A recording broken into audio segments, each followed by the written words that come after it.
అందరికీ నమస్కారం అండి. చాలా వరకు మనం చాలా వీడియోల్లో అయితే అత్తగారు కోడల్ని ఎలా చూడాలి, అత్తగారు కోడలికి పెట్టే టార్చర్ల గురించి ఇవే మాట్లాడుకుంటూ ఉంటాం. ఎక్కువ శాతం అవే మాట్లాడుతుంటాం. మరి కోడలు అత్తగారితో ఎలా ఉండాలనేది కూడా చెప్పాలి కదండి. మరి మనం ఒక సైడే చూడకూడదు కదా, రెండో సైడ్ కూడా చూడాలి కదా. ఇటు సైడ్ బాగుంటే అటు సైడ్ బాగుంటే మరి కోడలు కొత్తగా వచ్చిన కోడలు అత్తగారితో ఎలా ఉండాలనేది వాళ్ళకి అంత తెలియదు. ఇప్పుడు అత్తగారంటే ఆవిడ అనుభవంతో ఉంది కాబట్టి, ఆవిడ కూడా ఒక ఇంటి దగ్గర నుండి వచ్చింది కాబట్టి ఆవిడకి కొద్దిగా అహంకారం ఉండొచ్చు, ఆ ఎక్స్పీరియన్స్ ఉండొచ్చు, దాన్ని బట్టి మిమ్మల్ని చూడొచ్చు. కానీ మీరు కొత్తగా వచ్చిన ఆడవాళ్ళు, ఒక పుట్టింటి నుండి వచ్చిన ఆడపిల్ల కాబట్టి మీకు అత్తగారితో ఎలా మసులుకోవాలనేది అయితే అర్థమైతే కాదు. మీ పుట్టింటి వాళ్ళు చెప్తారు, అమ్మ నాన్న చెప్తూ ఉంటారు, అమ్మ అక్కడికి వెళ్ళాక ఇలా ఉండు అలా ఉండు, చెప్పిన పని చెయ్యి, అత్తగారికి చెప్పినట్టు విను, ఆవిడని బాగా చూసుకొని ఏ తల్లిదండ్రులైనా చెప్తారు. అంతే, గొడవలు పడమని అయితే సాధారణంగా ఏ తల్లిదండ్రులు చెప్పరు. భర్తతో ఇలా మసులుకో, ఆడబడుచులతో ఇలా మసుకో, మామగారికి ఇలా చూసుకో అమ్మా అని చెప్తారు. అయినా కూడా ఈ అమ్మాయికి కొత్తే కాబట్టి ఏం తెలియదు ఎలా ఉండాలండి. నేను ఎన్ని చేసినా కొంతమంది ఆడపిల్లలు అంటారు, ఏమండి నేను మా అత్తగారితో ఎన్ని చేసినా, ఏ పని చేసినా నువ్వు ఇలా చేసావు అలా చేసావు అని తిడుతూనే ఉంటుందండి, కామెంట్ చేస్తూనే ఉంటుంది. నేను ఏ పని చేసినా నచ్చదు, విసుక్కుంటూ ఉంటుంది. లేకపోతే కొంతమంది గిన్నెలు కడిగారు, నువ్వు కడిగి నచ్చలేదని మళ్ళీ కడుక్కుంటూ ఉంటారు అత్తగారులు. నచ్చదు, ఒక్కొక్కరికి ఒక్కొక్క పని చేస్తే నచ్చదు, అలా కామెంట్ చేస్తూ ఉంటారు. నేను చేయకపోతే చేయలేదంటారు, ఒకవేళ చేస్తే నువ్వు ఇలా చేసావని కామెంట్ చేస్తూ ఉంటారు. మరి మేము ఇంకేం చేయాలండి అని అనేసి చాలామంది కోడళ్ళు అని అంటూ ఉంటారు. అలాంటి వాళ్ళకి మీ ప్రయత్నంగా మీరు చెయ్యాలమ్మా. ప్రయత్నం చేయకుండా మనకి అది రిజల్ట్ ఏంటి అనేది మనం గుర్తించలేం కాబట్టి మన ప్రయత్నం మనం చేయాలి. ఒక్కరోజు కాకపోతే ఒక్కరోజైనా వాళ్ళు మారడానికి అవకాశం అనేది ఉంటుంది. మీ ఆడబడుచులతో కానీ అత్తగారులతో కానీ మీరు చేయాల్సిన పని ఏంటంటే, సపోజ్ మీరు ఏదో వంట పని చేయడానికి, ఇంట్లో వంట చేయడానికి వెళ్తారనుకో, మీ అత్తగారు వచ్చి నీకు చేత కాదు, నువ్వు చేయడం రాదు, నువ్వు తప్పుకొని నువ్వు సరిగ్గా చేయవు అని అంటారు. ఒకసారి రెండుసార్లు అనే ఉంటారు. అన్నప్పుడు మీరు ఏమనాలి తెలుసా, ఆ రోజుకి ఆ కార్యక్రమాన్ని అలాగ ఆపేసి ఆవిడే చేసుకుంటుంది కదా అని ఊరుకొని, నెక్స్ట్ డే మీరు ఆ మాటలను పట్టించుకోకుండా నెక్స్ట్ డే మీరు చెప్పండి, అత్తయ్య మీరు మీ అబ్బాయికి చేస్తే వంట మీరు మీ చేత్తో వండితే చాలా బాగుంటుంది అత్తయ్య, మీరే వండండి అత్తయ్య, మీ అబ్బాయికి మీరు చేసిందంటేనే నచ్చుతుంది అత్తయ్య, మీరు చెయ్యండి అత్తయ్య అని చెప్పేసి ఆ మాట అనండి. ఆవిడ అమ్మ నా కొడుకు కోసం కదా నేను చెయ్యాలన్న కొడుకు మీద ప్రేమతోటి నేనే చేస్తానని వెళ్ళి చేస్తుంది. అలాగే చాలామంది అత్తయ్య గారు అని పిలుస్తూ ఉంటారు. చాలామంది ఇళ్లలో కూడా గౌరవంగా ఉంటుందని అత్తయ్య గారు అని పిలుస్తారు. కొంతమంది అత్తయ్య అని పిలుస్తారు, బాగున్న వాళ్ళు, మంచి కలివిడిగా ఉన్నవాళ్ళు అత్తయ్య అని పిలుస్తారు. కొంతమంది ఏమో అత్తయ్య గారు అని పిలుస్తారు, మావయ్య గారు అత్తయ్య గారు అని. అత్తయ్య మావయ్య అని అనేవాళ్ళు కూడా ఉంటారు. మీరు ఏమంటారంటే అత్తయ్య అని పిలిచే విధంగా మార్చుకోండి. అత్తయ్య అన్న దాంట్లో దగ్గర బంధంగా అనిపిస్తుంది, అంటే మన ఇంట్లో మన అత్త మన సొంత అని అన్నట్టు. అత్తయ్య గారు అనేసరికి కొంచెం దూరం ఆ పిలుపులో కొంచెం దూరం అనేది కనబడుతుంది. మీరు గౌరవం అని అనుకోవచ్చు, గౌరవం కదండి మమ్మల్ని ఇలాగే పిలవన్నారంటే మీరు అడగండి, మీ అత్తగారిని అడగండి. అత్తయ్య గారు అని అంటే నాకు మనం దూరం అని అన్నట్టు అనిపిస్తుంది అత్తయ్య గారు అని అంటుంటే, నేను మిమ్మల్ని అత్తయ్య అని పిలుస్తాను అత్తయ్య అని చెప్పేసి అడగండి. మీరు ఆవిడని అడగండి రిక్వెస్ట్ చేసి, తప్పేమి లేదు. అప్పుడు ఆవిడ అయ్యో పర్వాలేదు పిలువమ్మా అని అన్నారనుకో, మీరు ఓకే అలాగే పిలవండి, లేదు నన్ను ఇలాగే పిలవంటే ఆవిడ ఇష్ట ప్రకారమే పిలవండి. కానీ మీరు ప్రయత్నం మీరు చేయండి, మీరు అడగడంలో తప్పలేదు. మీరు అత్తయ్య అన్నదానికి అత్తయ్య గారు అన్నదానికి, అత్తయ్య గారు అంటే అక్కడ ఒక భయం అనేది, గౌరవం అనేది వచ్చి ఒక భయం పడాలని అనే విధంగా ఉంది. అత్తయ్య అంటే క్లోజ్గా దగ్గరగా మన అత్తయ్యతో మాట్లాడిన అంత విధంగా ఉంటుంది. ఆ పిలుపులోనే కొంచెం ఒక బంధం, దగ్గర బంధం అనేది కనబడుతుంది. కాబట్టి మీ అత్తగారిని అని పిలిచేవాళ్ళు ఎవరైతే ఉన్నారో వాళ్ళని మీరు రిక్వెస్ట్ చేసి అడగండి, అత్తయ్య అనే పిలుస్తాను మిమ్మల్ని, అత్తయ్య గారు అని అంటే నాకు నచ్చలేదు అని చూడండి.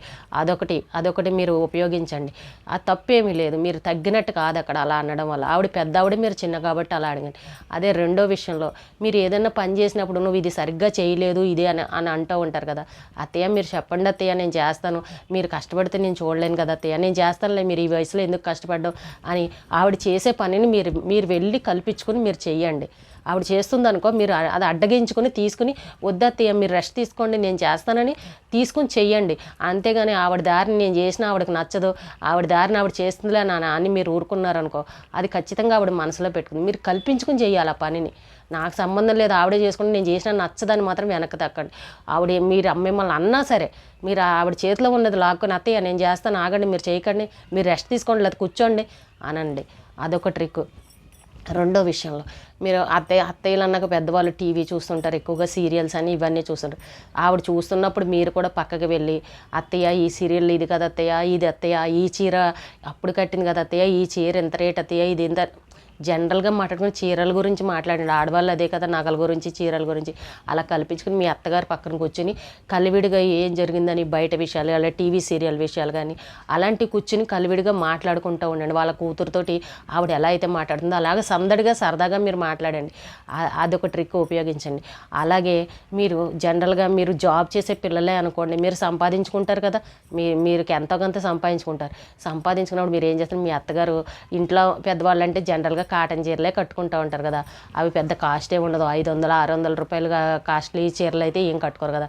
అలాంటి చీరలు ఎప్పుడైనా నెలకొకటో పోని ఏదైనా పండగ ఉన్నప్పుడో ఎప్పుడైనా సరే ఒక చీరో 2 చీరలో కొనుక్కొని వచ్చి ఆవిడకి ఇవ్వండి, గిఫ్ట్గా ఇవ్వండి. అత్తయ్య మీరు ఈ కాటన్ చీరలు మీకు నచ్చుతాయి కదా అత్తయ్య, బాగున్నాయని మీకోసమని తెచ్చాను అత్తయ్య, మీరు కట్టుకోండి, ఈ చీరలు చాలా బాగుంటాయి మీకు అని ఆవిడకి ఇవ్వండి. మురిసిపోతారు కదా, నా కోడలు కొనిచ్చిందని చుట్టుపక్కల అందరికీ చూపెడతారు. అలా మురిసిపోతారు. అది పెద్ద కాస్ట్లీ ఐటెం అయితే ఏం కాదు, మీరు సంపాదించ లేదంటారా.